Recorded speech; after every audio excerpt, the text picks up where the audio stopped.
আসসালামু আলাইকুম। মিথিলা স্মার্ট কিচেনের পক্ষ থেকে সবাইকে শুভেচ্ছা। আজ আমি দেখাবো বাঁধাকপির পাকোড়া। এই শীতের সময় বাঁধাকপিটা প্রচুর অ্যাভেলেবেল থাকে।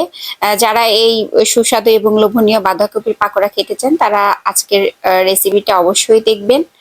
আমি বাঁধাকপির পাকোড়ার জন্য বাঁধাকপি এভাবে কুচি কুচি করে কেটে নিয়েছি। কেটে নিয়ে আমি পরিষ্কার ওয়াশ করে নিয়েছি পানি দিয়ে।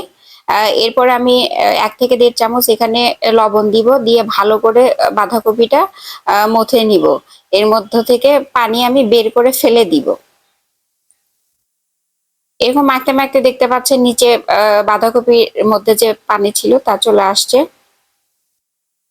এরপর আমি বাঁধাকপি এটাকে ভালো করে চেপে চেপে পানি মুক্ত করে নিব। এরপর আমি যা যা লাগবে লেবু, কাঁচামরিচ, পেঁয়াজ এবং ধনেপাতা। এখন আমি বাঁধাকপির মধ্যে পর্যায়ক্রমে সবগুলো অ্যাড করে দিব। প্রথমে ধনেপাতা দিচ্ছি, এরপর পেঁয়াজ কুচি, কাঁচামরিচ কুচি এবং অল্প লেবু রস এর মধ্যে দিব টেস্ট বাড়ানোর জন্য।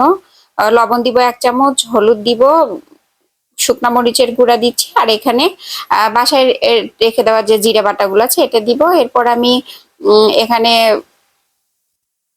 চালের আটা ব্যবহার করেছি, বেসন ব্যবহার করেছি এবং একটা ডিম ব্যবহার করেছি।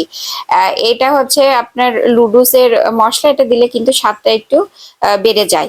এরপর আমি সবগুলো উপকরণ একসাথে ভালোভাবে মেখে নিব। এখানে কিন্তু এক্সট্রা আর পানির প্রয়োজন নাই।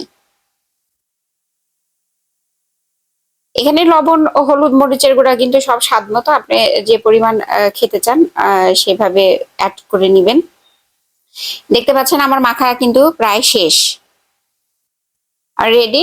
এরপর আমি এভাবে গোল গোল করে প্যানে ভেজে নিব।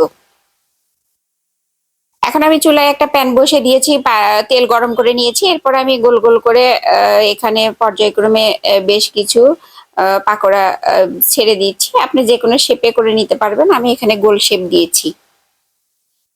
মিথিলা স্মার্ট কিচেন যদি ভালো লাগে তাহলে আমার চ্যানেলটি সাবস্ক্রাইব করবেন, লাইক কমেন্ট করে পাশে থাকবেন। এরপর আমি ভালোভাবে উল্টে পাল্টিয়ে এটা ভেজে নিব।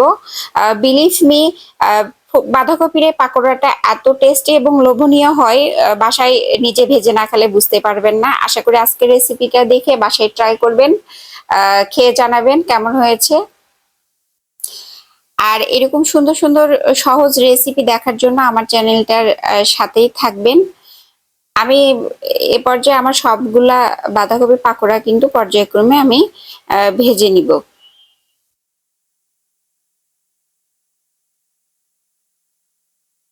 এরপর আমি সার্ভিং ডিশে পরিবেশনের জন্য সার্ভ করেছি। দেখতে পাচ্ছেন ওয়াও কতটা সুন্দর হয়েছে। আল্লাহ হাফেজ।